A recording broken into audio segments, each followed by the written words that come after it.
Всем привет! Сегодня поговорим об HTC U12 и U12 Plus, а также про Google Pixel 3 и что все эти три устройства между собой связывает. Начнем с того, что Google приобрела часть бизнеса HTC за $1 миллиард, но об этом вы знаете и без меня. Многие из вас также знают, что Google Pixel 2 тоже делал HTC, но только маленькую его версию и, на мой взгляд, наиболее удачную. Несмотря на не очень качественную матрицу дисплея и довольно слабую батарею, это до сих пор один из самых лучших смартфонов. А вот Pixel 2 XL делали уже LG, нехило так накосячили. Некачественные экраны, хрипящие динамики, отсутствие операционной системы в некоторых экземплярах. Прецедентов для недовольства сообщества было действительно немало. И возник в голове вопрос, а почему не HTC-то, а LG делали? И вопрос правильный, но следующее поколение наверняка полностью доверит HTC.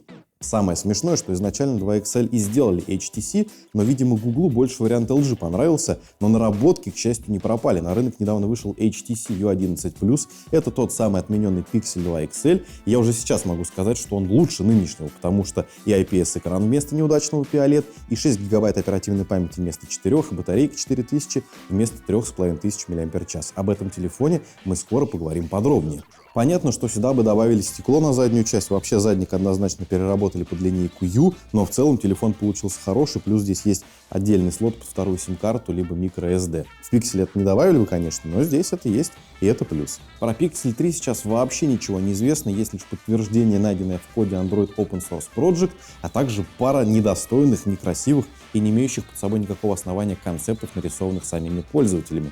Кроме того, ожидается третья версия смартфона, и многие ошибочно думают, что это будет дешевый Pixel на Android One за $200-300.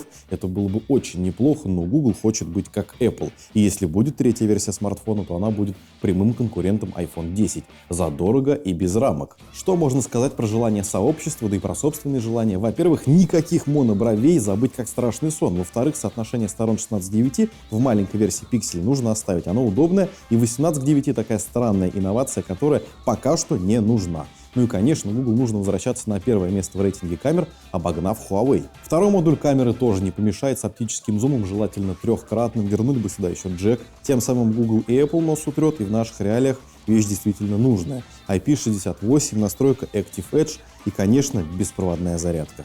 Вещь удобная, в пикселях ее до сих пор нет. Что осталось отметить? Даты выхода. Pixel первого поколения показали 4 октября 2016 года, Pixel второго поколения 4 октября 2017 года, ну и, соответственно, 4 октября 2018 года нужно пометить красным днем календаря. На этом все, переходим к HTC, ведь глядя на U12 можно отчасти понять, каким будет Pixel 3. Что известно уже сейчас? Да и все известно. Evan Blass, известный как EveLeaks, уже слил изображение U12 Plus. Будет он вот таким: стекло и спереди, и сзади, Gorilla Glass 5, экран 6 дюймов, IPS-матрица, современное соотношение сторон и Quad HD разрешение. Можно заметить, что и спереди, и сзади будет по две камеры, 12 плюс 16 мегапикселей сзади, основной модуль будет иметь диафрагму 1.5. Фронталка на 8 мегапикселей оба модуля. С железом уже все понятно, как и любой другой флагман 2018 года, Snapdragon 845, минимум 6 гигабайт оперативной памяти, 128 постоянный, уже точно известно, что будет вход под microSD либо вторую сим-карту, а вот батарею, видимо, урежут, обещают 3420 мАч. Ну и система Android 8.1, это было про HTC U12+, есть еще обычный U12, это все то же самое, только экран 5,5 дюймов и батарея чуточку меньше. В комплекте обещают наушники с шумоподавлением HTC U-Sonic, а также с динамики Boom Sound, естественно, стерео, будут поддерживать технологию Dolby Audio. Какие мысли возникают? Если про Pixel 3 действительно интересно слушать и смотреть, то про HTC U нет, потому что нам предлагают по сути то же самое, только с двумя камерами. С другой стороны, HTC U11 Plus отличный телефон, в котором и улучшать-то нечего. О нем скоро выйдет отдельное видео на нашем канале.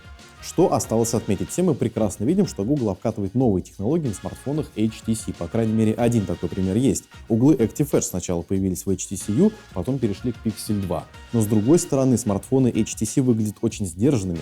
Сама компания подходит к новым технологиям осторожно. Это, наверное, и плюс тоже. В общем, посмотрим, что американцы с тайваньцами сделают, но уже сейчас что у тех, что у других смартфоны отличные. И после выхода HTC 10 казалось, что HTC никогда не вернутся в Лигу почета. Но у них получилось. О чем хотите поговорить, какие слухи о других смартфонах вы знаете, пишите в комментариях. Не забывайте подписываться, ставить лайки, нажимать на колокольчик. В общем, делайте, а мы будем продолжать для вас пилить видео. Google хочет быть Apple.